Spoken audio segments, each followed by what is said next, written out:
Good morning. कसे आहात तुम्ही सगळे? मी मस्त मजेत आहे. आजचा बेत आपला मस्त झणझणीत होणार आहे. आज आपण बघतोय मटन मसाला फ्राय. ॲक्च्युली ही रेसिपी खूप आधी बनवली आहे, पण मी आज अपलोड करते गटारीच्या निमित्ताने. तर मटण यांनी आणलं होतं अर्धा किलो. ते स्वच्छ साफ करून घेतले, धुवून घेतले 2-3 पाण्यामध्ये आणि आपल्याला आधी त्याची फोडणी करून घ्यायची आहे, म्हणजे ते शिजवून घ्यायचं आहे मटण. तर कुकरमध्ये तेल घेतलं आहे. तेलामध्ये एवढा चांगला लसूण ठेचून घातला आहे, 2 हिरव्या मिरच्या घातल्या आहेत, कढीपत्ता घालून घेतला आहे आणि लसूण लालसर रंगावर परतला गेला की त्यामध्ये 2 बारीक चिरलेले कांदे आपल्याला घालून व्यवस्थितपणे परतून घ्यायचे आहेत आणि कांदे लालसर रंगावर परतले गेले पाहिजेत.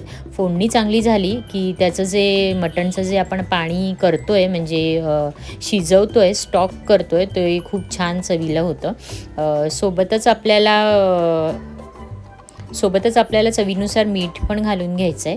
मीठ घालून घेतल्यावर 2 छोटे बारीक चिरलेले टोमॅटो घालून घ्यायचे आहेत. टोमॅटो पण तेलामध्ये व्यवस्थितपणे परतून घ्यायचे आहेत. टोमॅटो, कांदा, लसूण ही सगळी फोडणी तेलामध्ये व्यवस्थित परतून झाली की आपल्याला हळद टाकायची आहे. हळद घातली की थोडीशी कोथिंबीर घालून घ्यायची आहे हिरवीगार, आणि कोथिंबीर घालून घेतली की जे आपण मटण स्वच्छ धुवून घेतलं आहे, साफ करून घेतलं आहे, ते आपल्याला हळूहळू या फोडणीमध्ये मिक्स करायचं आहे. मटण सगळं घालून घेतलं की फोडणीमध्ये मटण तेलामध्ये व्यवस्थितपणे परतून घ्यायचं आहे. चांगलं परतून घ्यायचं आहे मटण आणि आपल्याला आवश्यकतेनुसार पाणी घालून घ्यायचं आहे. पाणी गरम घालायचं आहे, म्हणजे चव खूप छान येते मटणाच्या पाण्याला. आम्ही या पाण्याला पिवळं पाणी म्हणतो. तर हे पाणी आमच्याकडे सगळेजण खूप आवडीने पितात. गरम गरम सर्दी झाली असेल तर सर्दीवरचा एक उत्तम रामबाण उपाय आहे चिकनचं पिवळं पाणी, मटणचं पिवळं पाणी. पाणी आवश्यकतेनुसार घालून घ्यायचं आहे आणि मटणाच्या आपल्याला 4 ते 5 शिट्ट्या करून घ्यायच्यात. व्यवस्थितपणे मटण शिजलं आहे की नाही हे पण आपण चेक करून घेऊया. आईंनी चेक केलं आहे, मटण व्यवस्थित शिजलं आहे, छान शिजलं आहे. आता आपण बघूया मटण मसाला फ्राय.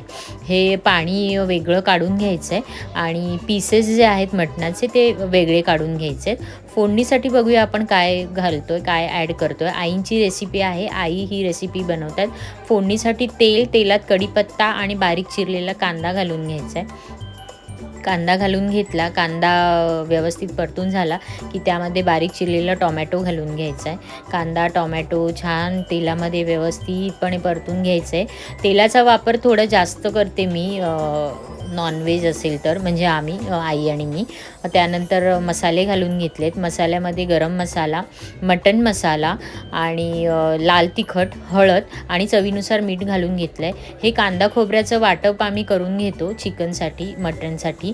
कांदा आणि सुकं खोबरं गॅसवर भाजून त्यामध्ये आलं लसूण घालून हे असं सुकं वाटप आम्ही करून घेतो. चिकन आणि मटणसाठी आम्ही असंच वाटप करतो आणि असंच बनवतो.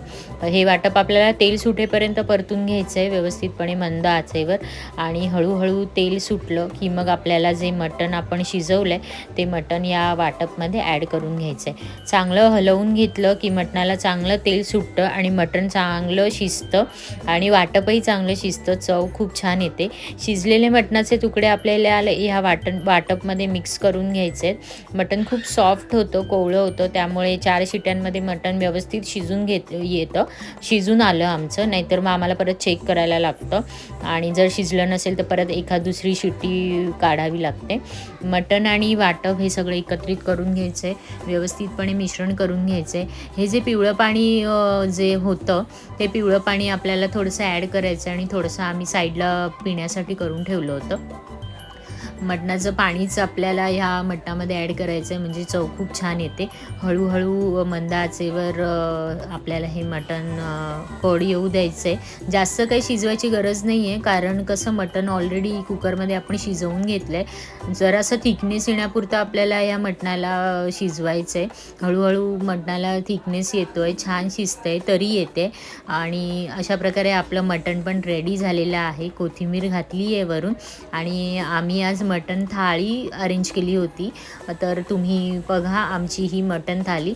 आईंनी भेजा पण बनवला होता, तर भेजाची रेसिपी मी तुम्हाला नंतर कधीतरी शेअर करेन. पिवळं पाणी, भेजा मसाला, मटण मसाला फ्राय, इंद्रायणी भात आणि गरमागरम वडे सोबत कांदा लिंबू हा आजचा बेत होता. तर तुम्ही पण सांगा आज तुम्ही काय बनवलं. बाय.